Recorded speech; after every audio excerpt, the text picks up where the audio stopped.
दोस्तों, welcome to theory breaker, जहां हम इतिहास की सबसे भयानक और दर्दनाक आपदाओं के बारे में बात करते हैं। आज हम एक ऐसी भयावह एविएशन ट्रेजेडी की कहानी सुनाने जा रहे हैं जिसे दुनिया का सबसे खतरनाक सिंगल एयरक्राफ्ट क्रैश माना जाता है, जापान एयरलाइंस फ्लाइट 123। यह एक ऐसी घटना है जिसमें आसमान में दहशत, घातक गलतियां और इमेंस डैमेज शामिल है। 12 अगस्त 1985, एक आम दिन, एक साधारण घरेलू उड़ान। टोक्यो से ओसाका जाने वाली यह बोइंग 747 फ्लाइट 524 पैसेंजर्स और क्रू मेंबर्स के साथ टेक ऑफ करती है। सब कुछ सामान्य लगता है, लेकिन उड़ान भरने के सिर्फ 12 मिनट बाद अचानक एक जबरदस्त धमाका होता है। एक भयानक एक्सप्लोसिव डिकम्प्रेशन। विमान के पिछले हिस्से में जबरदस्त ब्लास्ट होता है, जिससे केबिन का एयर प्रेशर तेजी से गिर जाता है।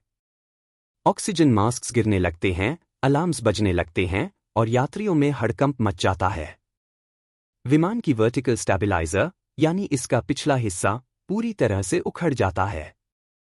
और इसी के साथ विमान के हाइड्रोलिक सिस्टम्स पूरी तरह से फेल हो जाते हैं। पायलट्स अब विमान को कंट्रोल नहीं कर सकते। अब फ्लाइट पूरी तरह से बेकाबू हो चुकी थी। विमान डच रोल नामक एक अजीब और खतरनाक गति में फंस गया, ऊपर नीचे, दाएं बाएं झूलता हुआ। यात्रियों के लिए यह 32 मिनट की भयावह यात्रा थी। फ्लाइट अटेंडेंट्स ने यात्रियों को शांत रखने की पूरी कोशिश की, लेकिन सभी को एहसास हो चुका था कि कुछ बहुत बुरा होने वाला है।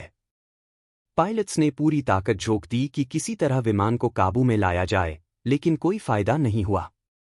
धीरे धीरे विमान माउंट टाकंगहरा के करीब पहुंचने लगा। और फिर शाम 6:56 बजे फ्लाइट 123 मील से टकरा गया, 500 मील पर आर की स्पीड से। टकराने के साथ ही विमान चकनाचूर हो गया और उसमें भयानक आग लग गई। पूरे पहाड़ में मलबा और जलते हुए टुकड़े बिखर गए। यह एक ऐसा विनाशकारी मंजर था जिसे शब्दों में बयान करना मुश्किल है। लेकिन सबसे दर्दनाक बात यह थी कि रेस्क्यू ऑपरेशंस में देरी हो गई। प्रशासन को लगा कि इतनी भयानक दुर्घटना में कोई जिंदा नहीं बचा होगा, इसलिए उन्होंने तुरंत बचाव कार्य शुरू नहीं किया। लेकिन चमत्कारिक रूप से 4 लोग इस हादसे में जिंदा बच गए, एक मां, उसकी छोटी बेटी, एक अटेंडेंट और एक अन्य महिला।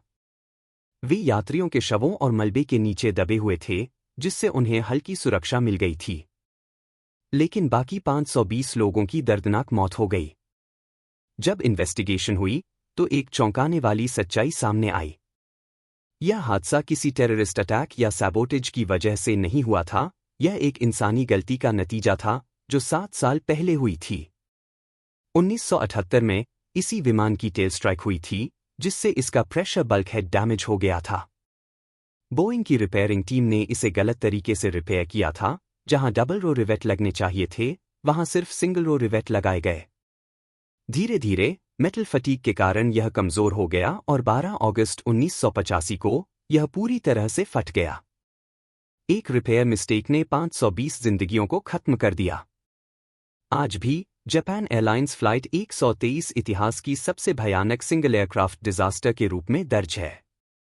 यह घटना एक सबक है कि कैसे एक छोटी सी नेग्लिजेंस भी विनाश का कारण बन सकती है। आपको क्या लगता है? अपनी थॉट्स हमें कमेंट्स में बताइए। और अधिक इंटरेस्टिंग वीडियोस के लिए हमारे चैनल थ्योरी ब्रेकर को लाइक, शेयर एंड सब्सक्राइब करना न भूलें। See you in the next one.